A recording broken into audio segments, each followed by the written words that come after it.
La primera sala de la Suprema Corte de Justicia de la Nación resolvió el día de ayer que la prisión preventiva de oficio podrá terminarse luego de que exceda los 2 años de duración y deberá de ser constituida por otra medida. Netzaí Sandoval, quien es titular del Instituto Federal de Defensoría Pública, informó a través de su cuenta de Twitter que con la mayoría calificada de 4-1 se logró este amparo de revisión de la primera sala de la Suprema Corte. Justo tenemos aquí en este espacio a Netzaí Sandoval, a quien le damos la bienvenida a Café y Noticias. Netzaí, muy buenos días. Muchas gracias por tomarnos este enlace y cuéntanos, por favor, qué implica esta resolución, por qué es tan importante este fallo que se da el día de ayer en la Suprema Corte de Justicia. Muy buenos días a ustedes. Gracias, Daniela, gracias, Romina, por el espacio. Pues la Defensoría Pública Federal acaba de llevar un caso a través de su unidad de litigio estratégico en derechos humanos hasta la Suprema Corte de Justicia. Es un asunto que tenía que ver con un ojalatero, un hombre de 53 años, padre de familia con diabetes, de una situación de escasos recursos, que llevaba 13 años viviendo en el mismo domicilio. Y es una persona que fue acusada de secuestro express. Aquí algo interesante es que el único indicio en su contra es que alguien vio huir un vehículo del lugar de la escena, un vehículo con cierto color, y a él lo detuvieron a bordo de un vehículo del mismo color. O sea, no coinciden las placas, nada, pero supuestamente habría huido de la escena del crimen, y esa es la supuesta acusación contra él. Algo que fue terrible también en este caso es que a él lo imputan de este delito, y durante un año estuvo siguiendo el juicio ante las autoridades locales, acusado en el fuero común, y después de 10 audiencias los jueces se dan cuenta, porque además cambiaron de juez, en fin, y después de 10 audiencias se dan cuenta que se equivocaron, que el delito era federal, porque la víctima era federal, era un funcionario federal, y porque el vehículo era un vehículo de propiedad federal. Y entonces le dicen, bueno, pues este año que usted estuvo en la cárcel esperando su sentencia no sirvió de nada, porque vamos a dejar todo sin efectos, lo vamos a mandar al Foro Federal y lo van a juzgar jueces federales. Entonces, pues bueno, este es un ejemplo de las muchas injusticias que hay en nuestro país, de cómo los juicios se prolongan, pero pues a veces por errores de las propias autoridades jurisdiccionales, y la persona está en la cárcel, está esperando su sentencia, pues tras las rejas, ¿no? Entonces, esa situación de injusticia era muy normal en nuestro país. Hay muchísimos casos de personas que están esperando 5, 10, 15, 20 años en prisión su sentencia de primera instancia. Son inocentes, primera constitucionalmente hablando, porque no han sido condenados por nadie, y sin embargo están esperando en la cárcel. Entonces, algo muy esperanzador de esta resolución es que la Suprema Corte está estableciendo que solamente podrá durar la prisión preventiva oficiosa un plazo máximo de 2 años. Ya no podremos seguir viendo estas injusticias de juicios que duraban décadas y de personas que estaban encarceladas durante todo ese tiempo, esperando que se declarara su inocencia o su culpabilidad.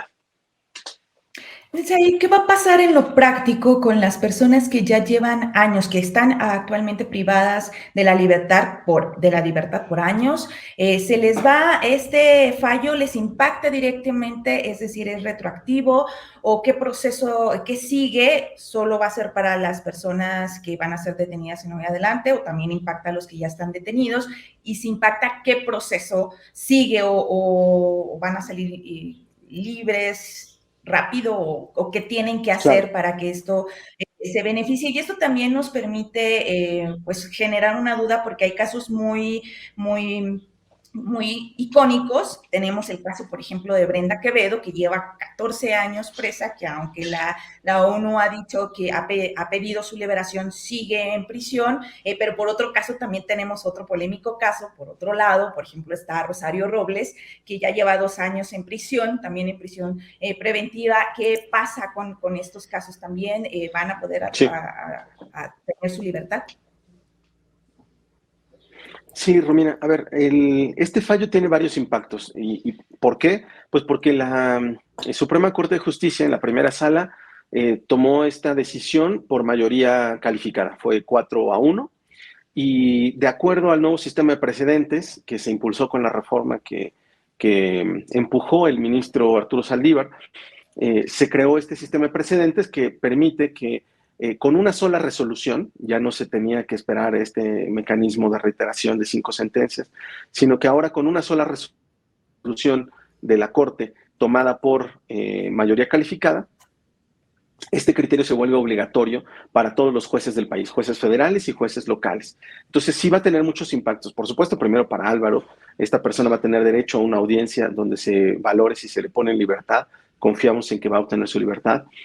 Pero también para todas las personas que llevan muchos años en espera, sí, esperando su sentencia de primera instancia, pues en efecto van a tener derecho a una audiencia de revisión de medida cautelar donde se va a valorar si se les debe poner o no en libertad. No es automático, no es masivo, pero mediante una audiencia se va a poder tomar esta determinación. Ahora, ¿qué es lo que tienen que definir los jueces? Pues número uno, si la persona provocó ese retraso. Es decir, si es responsabilidad de los abogados, defensores, ya sean públicos o privados, que se retrasó el juicio, la persona no va a ser puesta en libertad. No puede ser una estrategia dilatoria de la defensa la que provocó el retraso. Si el retraso se debe, como en el caso de Álvaro, a que los jueces se equivocaron, a que los fiscales utilizan tácticas dilatorias, bueno, en esos casos sí va a obtener su libertad la persona. Ahora, muy concretamente, este tipo de casos de los que me hablabas, ¿no? Rosario Robles o Brenda Quevedo, muchos casos conocidos. Bueno, a ver, para Brenda Quevedo y para muchas otras personas, claro que es una esperanza, una posibilidad de obtener su libertad. ¿Por qué? Porque los jueces aseguraban que estaban en un régimen de excepción, ¿vale? ¿Por qué estaban en un régimen de excepción? Bueno, pues esto tiene consecuencias desde la guerra contra el narco, ¿no? Del 2006 al 2012, y en fin, y que continuó en nuestro país. Se generó un sistema de excepción donde había testigos protegidos, donde había prisión preventiva oficiosa contra la delincuencia organizada, en fin, había una serie de condiciones prácticamente donde no había debido proceso. Y bastaba con una acusación, con que te señalaran las autoridades para, digamos que como se te acusaba de delincuencia organizada, pues la prisión preventiva oficiosa en tu caso podía durar eternamente, ¿no? Ilimitadamente, no importaba cuánto durara el caso. Entonces, esa es la injusticia que está ocurriendo, por ejemplo, con Brenda Quevedo o con muchos otros, que con la mera acusación, pues siguen esperando su sentencia de primera instancia. Por cierto, yo diría, hay que pensar quiénes eran esos acusadores, ¿no? Genaro García Luna, Ramón Pequeño, ¿no? Ese tipo de personajes eran los que acusaban y los que, pues, digamos, generaban ese régimen de excepción, esa situación donde no tenías acceso real a una defensa adecuada y no tenías presunción de inocencia prácticamente. Porque, bueno, pues imagínate, estabas esperando en la cárcel, aunque formalmente eres inocente, pero estás esperando en la cárcel tu sentencia de primera instancia. Entonces, claro que es una esperanza para Brenda y para muchas otras personas a las que se les abre una posibilidad. Digamos que la Corte no ordenó una liberación automática ni masiva, pero sí abre una puerta, ¿no? Una posibilidad para que los jueces valoren en audiencia y puedan liberar a estas personas. Ahora, ¿por qué no aplica directamente al caso de Rosario Robles? Bueno, primero, porque el caso de Rosario Robles es prisión preventiva justificada, no oficiosa. Segundo, si bien sí el límite de 2 años, bueno, la prisión preventiva justificada tiene que ver con la posibilidad o el riesgo de fuga de la persona. En este caso se argumentó por parte de los jueces que, dado que existían diferentes domicilios, existía un poder adquisitivo grande, existían posibilidad de que la persona se escapara, ¿no? Como ha ocurrido, pues, por ejemplo, Lozoya o muchos otros personajes que pueden tomar un avión e irse a España, ¿no? A esconderse en mansiones por allá.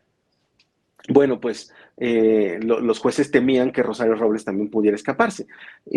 Ahora, En el caso de Álvaro, por ejemplo, ¿no? Estamos hablando de esta persona que nosotros representamos ante la Suprema Corte, pues es un ojalatero que ha vivido toda su vida en la misma casa, que no tiene recursos, que, bueno, no tiene ni visa, ¿no? Obviamente no se va a escapar del país, ¿no? Entonces, el juez puede tomar en cuenta todos esos factores y decir, a ver, en este caso no tiene sentido que sigamos manteniendo a esta persona privada de libertad. Entonces, en el caso de Rosario Robles, se aplica prisión preventiva justificada y además ella ya ha tenido derecho a que se revise en varias ocasiones si debe continuar o no esa prisión preventiva. Ella ya ha tenido audiencias de revisión de medidas cautelares. A diferencia del caso de Álvaro y de estos otros casos que hablábamos, de este régimen de excepción, donde como te acusaban de ciertos delitos, ¿no? Ciertos delitos que han sido como estigmatizados, ¿no? Insisto, delincuencia organizada, todo lo que tiene que ver con narcotráfico, armas de uso exclusivo, en fin, con la mera acusación, pues tú tenías que esperar en prisión, ¿no? Entonces, acusan a Álvaro o acusan a Brenda o acusan a estas personas y no les dan derecho a una audiencia de revisión de medidas cautelares. ¿Por qué? Porque alegan los jueces que la prisión preventiva oficiosa no puede sustituirse, no puede cambiar la medida cautelar. Entonces, lo que les está diciendo ahora la Corte es, no, te equivocas, por supuesto que puede revisarse la medida cautelar. La prisión preventiva oficiosa sí puede sustituirse por otra medida cautelar. ¿Cuáles medidas cautelares? Pues prisión domiciliaria, un brazalete electrónico de geolocalización, firmas periódicas ante la autoridad, el pago de una fianza, el retiro del pasaporte o de la visa, en fin, o una combinación de todas estas medidas cautelares. Entonces, no tiene sentido, digamos, que un ojalatero, ¿no? esté en la cárcel, además siendo una carga para todos nosotros, para todo el país. O sea, ahora nosotros tenemos que pagar, además en cárceles privatizadas, la vida de esas personas. ¿Por qué no dejar que esa persona recupere su libertad, vuelva a trabajar y sea digamos, un ingreso para su familia, que vuelva a contribuir a la sociedad? A lo mejor con un brazalete electrónico, por decir algo, ¿no? En lugar de que lo tengamos en una cárcel privatizada costando miles de pesos, porque además pues no es un solo caso, ¿no? Costando muchísimo al Estado mexicano. Entonces, digamos que esas son las diferencias, ¿no? Yo creo que hay, digamos, ciertos privilegios para ciertas personas. En el caso de Lozoya, por ejemplo, alguien decía, pues también está en prisión preventiva, sí, pero tiene poco tiempo en prisión preventiva y no, y otra vez, ¿no? O sea, es prisión preventiva justificada, donde sí se analiza su situación, donde incluso al principio los abogados y los jueces le consiguieron un amparo buscador para saber si había una orden de aprehensión y escaparse del país, ¿no? Pero para un ojalatero, no, sí hay mano dura, ¿no? Ahí sí, todo el peso de la ley, ahí sí, toda la lógica de punitivista pues de Genaro García Luna y de todas estas personas, ¿no? Que lo defienden todavía Netzai, públicamente, Tomás Herón. Justo hablando de Genaro García Luna, acá en el chat le preguntan, por ejemplo, cómo impactaría o se implicaría al caso de Israel Vallarta, por ejemplo, hablando de estos casos que son, pues sí, algo emblemáticos. Sí, la verdad es que este criterio puede impactar en muchos de esos asuntos. No, insisto, no va a ser automático, no quiero decir que van a salir en automático, no.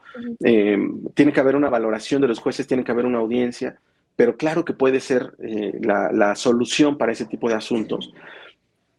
Y, bueno, lo digo, por eso es que generó tanta animadversión esta resolución. Simplemente habrán ustedes visto en redes sociales y hasta se convocó a una conferencia de prensa de la presidenta de Alto al Secuestro, ¿no?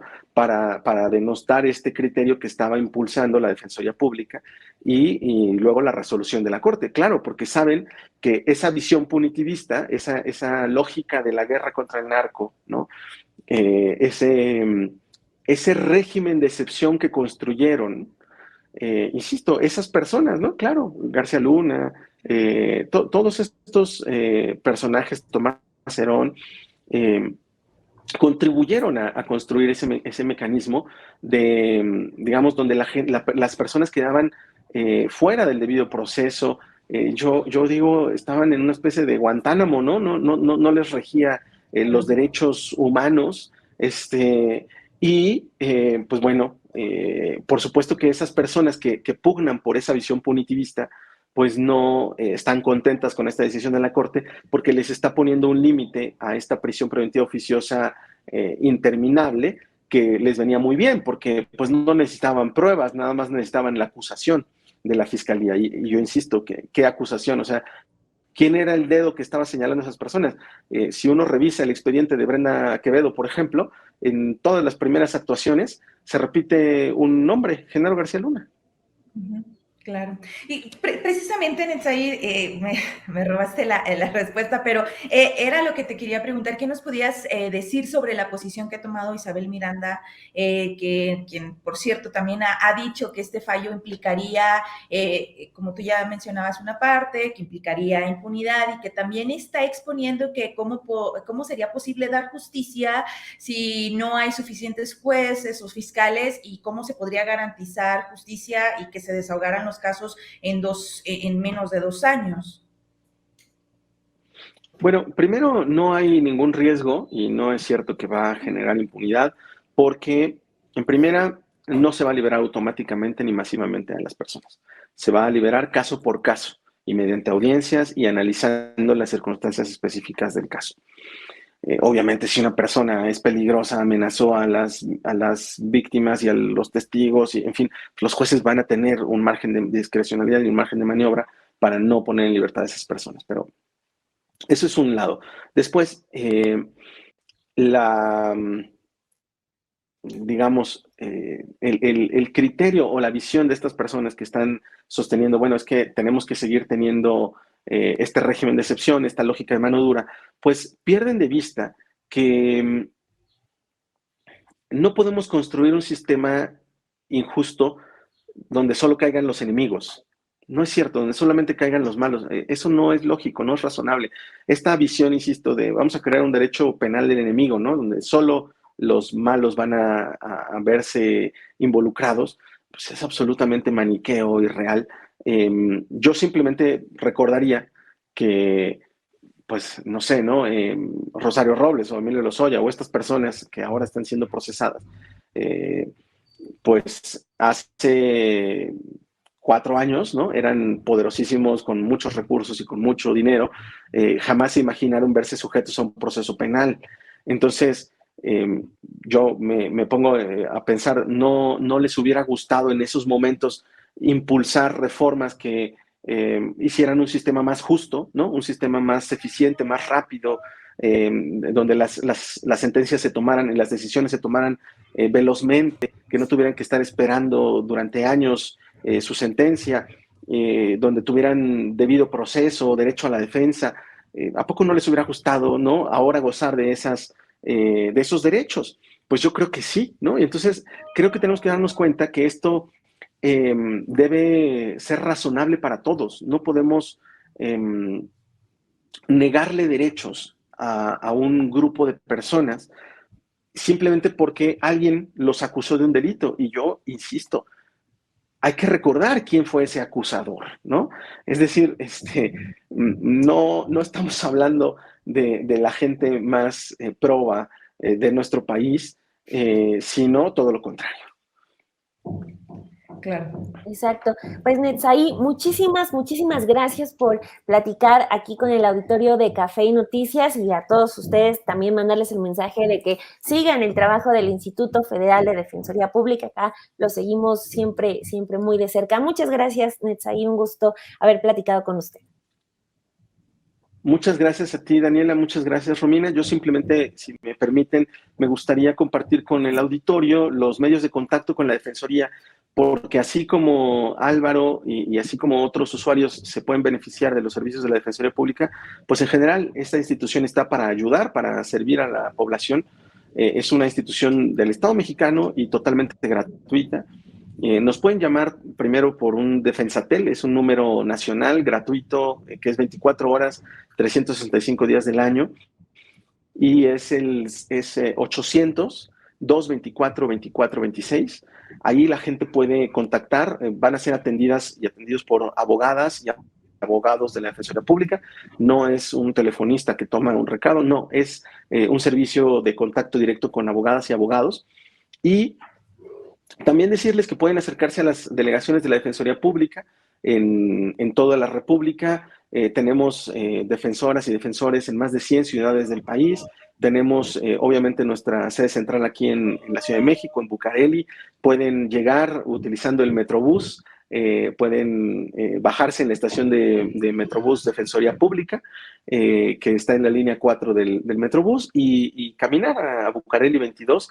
Ahí se encuentra la Defensoría Pública Federal para ofrecer servicio gratuito para la gente, por supuesto en materia penal, como estos casos que estamos hablando, pero también en materia civil, mercantil, administrativa, laboral, asuntos migratorios. La gente puede acercarse a los servicios gratuitos de nuestras abogadas y abogados. Perfecto. Perfecto. Sí, ya nada más, por último, precisar, ustedes atienden casos del fuero federal, pero si alguien tiene algún caso de fuero común, ¿les darían alguna asesoría en este teléfono o solo del fuero federal? Sí, sí, si el caso es local, pues lo remitiríamos a las defensorías locales. Pero hay muchos asuntos locales en donde sí podemos ayudar. Recientemente, el Consejo de la Judicatura Federal amplió nuestras facultades, por ejemplo, en casos de feminicidio, en casos de personas que han sido criminalizadas por la interrupción de su embarazo.